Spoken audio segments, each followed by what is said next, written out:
Good morning, dear hearts. We are at lesson 307. If you have not yet done so, please subscribe. Today's lesson is conflicting wishes cannot be my will. Conflicting wishes cannot be my will. I'm going to change it so that's perfectly clear in case that isn't. Conflict cannot be my will. Conflict is not what I want for me or for anyone else.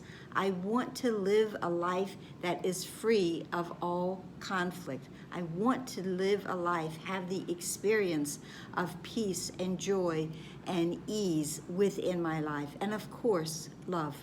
This is the desire that I have for myself. I don't want to be in a space of conflict. If I follow the will of the ego, then conflict will be my experience.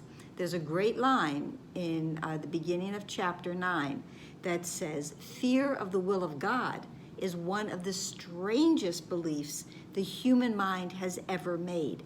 That is where we find ourselves when we do not openly accept God's will for us. We become afraid of God's will, and the only reason we are afraid of God's will is because we do not understand it. Often we become afraid of what we do not understand. The ego does not understand God's will for us and sees it as a threat, and it is a threat to the ego's existence. But God's will for us, when we accept it, when we move past being afraid of what it might be, becomes that welcoming home for us, that lovely embrace, and that space where we get to live in a unified world. The lesson says, Father, your will is mine and only that. There is no other will for me to have. Let me not try to make another will, for it is senseless and will cause me pain. And that's exactly what has happened when I have tried to make another will. We call it the ego, we call it fear, and it will always give me the reward of pain. Your will alone can bring me happiness, and only yours exists. In truth, there is no will except the will of God. I have tried to make up something separate. It is not true, and it has not worked. If I would have what only you can give, I must accept your will for me and enter into peace where conflict is impossible, because in God's will there is no conflict. There is only what is eternal, and what is eternal has no conflict within it. It is not part of its characteristic.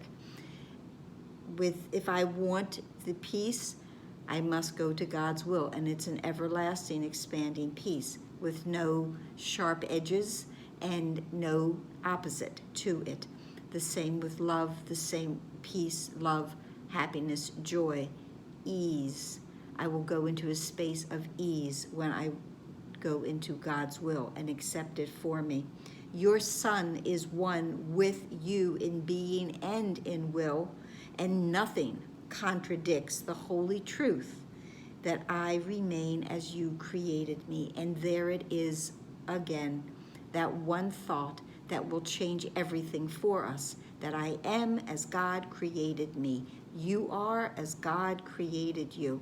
That one thought, the acceptance of that one thought, that our creation comes from God, from source, that it is not us, we did not make ourselves, we were created from the one whole mind. When I accept that I remain, no matter what I have done or perceived that I have done, I cannot change that I am as God created me. There is no conflict in that, and I will accept God's will for me today and be in that unified consistency of oneness, where all is as I would have it be, as God would have it be. So that's it for today. I hope this helped. If so, please like, please share, please subscribe, please comment, and please be here tomorrow. Namaste.